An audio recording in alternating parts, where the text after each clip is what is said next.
Hello, আসসালামু আলাইকুম guys. আজকে আমাদের টিম ইনকিউবেটরে দেওয়া হবে। আজকে প্রথম আমাদের ভিডিও। সবাই আমাদের জন্য দোয়া করবেন। সবাই বেশি বেশি করে মাশাআল্লাহ বলবেন। আর এই হচ্ছে আমাদের টিম। মার্ক করে নিলাম যে চিহ্ন দিয়ে। উল্টাতে নিলে আর কি ভালো হবে আর কি। এটা হচ্ছে আমাদের ম্যানুয়াল ইনকিউবেটর। সেখানে হাতে উল্টিয়ে দিতে হয়, এই জন্য আর কি ক্রস চিহ্ন দিয়ে রাখতে হয়। যেটা এসে করেছে আমাদের ঘরে। আর আমাদের কোয়েল পাখি নিয়ে একটা ভিডিও আসবে, সমস্যা নাই, কয়েকদিন বাদে। আর এখন ডিমের ভিডিওটা চলতেছে। আর আজকে ডিম দিয়েছি 245টার মতন।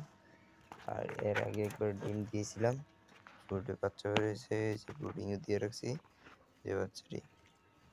এটি হচ্ছে এর আগের বাচ্চা। ছিল অনেকটি, ইনকিউবেটর মেশিনের ভিতরে পানি দেয় আর্দ্রতার লেগে এটা মধ্যে ডুবে আর কি মারা গেছে 15টা বাচ্চার মতন। আর 9টা ছিল, 9টাতে 2টা প্রতিবন্ধী, একটা মারা গেছে আর একটা আছে। আর টাইগার মুরগি বাচ্চা আছে কিছু, এটি আর কি 13টার মতন আছে টাইগার মুরগি বাচ্চা। আর কোয়েল পাখির ডিম হচ্ছে 2 কেজি।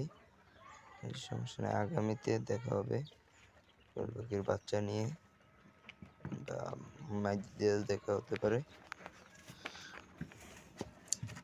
সবাই দোয়া করবেন আমাদের টিম জন ফুটে বাচ্চা বেরোয়, আপনাদেরকে দেখাতে পারে আমাদের ভিডিও বাচ্চা কীরকম হয়েছে। আর এই প্রথম আমি ডিম দিচ্ছি ইনকিউবেটর মেশিনে, এত বেশি আর কি। আর ভিডিও বলতে এই প্রথমে ছাড়তেছি, ইউটিউবে আপলোড করতেছি ভিডিও, আর কোনো সময় করি নাই। যদি কোনো কথাবার্তাতে ভুল হয়ে থাকে আমাকে ক্ষমা করে দিবেন। আর যদি ভালো লাগে আমাদের সাথে থাকবেন, সাবস্ক্রাইব করবেন। আগামীতে নিয়ে এসেছি যে আমাদের কোয়েল পাখির ভিডিও। আর সকলে আমাদের জন্য দোয়া করবেন। সবাইকে